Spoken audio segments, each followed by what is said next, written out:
బయటేమో బడ్డీ కొట్టు, లోపలేమో మందు కొట్టు. ఎక్కడ అనుకుంటున్నారా? మన విజయవాడలోనే అండి. విజయవాడనే కాదు, ఆంధ్రప్రదేశ్ రాష్ట్రంలో మీకు మంచినీళ్లు దొరకని ఊర్లు చాలా ఉన్నాయి తప్ప, మందు దొరకని ఊరు మాత్రం ఒక్కటి కూడా లేదు. స్కూళ్ళు లేనటువంటి ఊర్లు మీకు కనపడతాయి తప్ప, మందు లేనటువంటిది, బెల్ట్ షాప్ లేని ఊరు మీకు కనపడదు. ఆ స్కూల్లో బడి మూతబడి ఉంటది, కానీ బడి వైన్స్ మాత్రం తెరుచుకొని ఉంటది.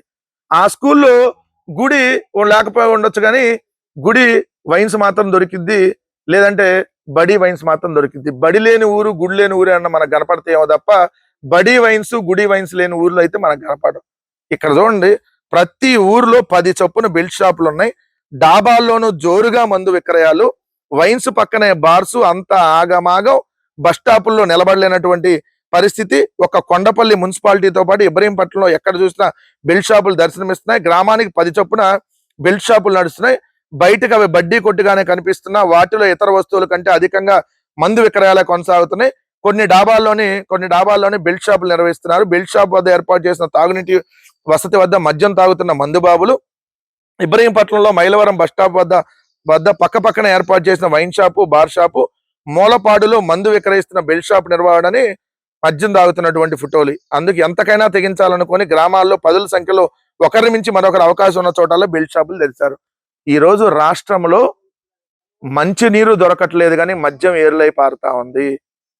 ఈ రోజు స్కూళ్ళు మూతబడుతున్నాయి కానీ ఏదైతే బెల్ట్ షాపులు మాత్రం విచ్చలవిడిగా ఓపెన్ అవుతానే ఉన్నాయి.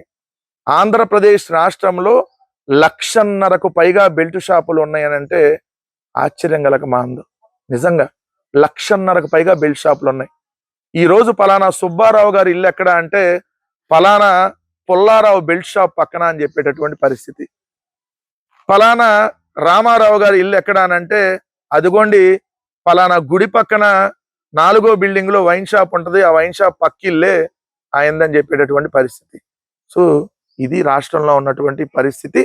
మద్యం విచ్చలవిడిగా ఏర్లై పారిస్తూ, దాని ముసుగులో నకిలీ మద్యాన్ని ఏర్లై పారిస్తూ ప్రజల ప్రాణాలని ఈ కూటమి ప్రభుత్వం పార్టులుగా తీసేస్తున్నటువంటి పరిస్థితి ఇక్కడ కనపడతా ఉంది.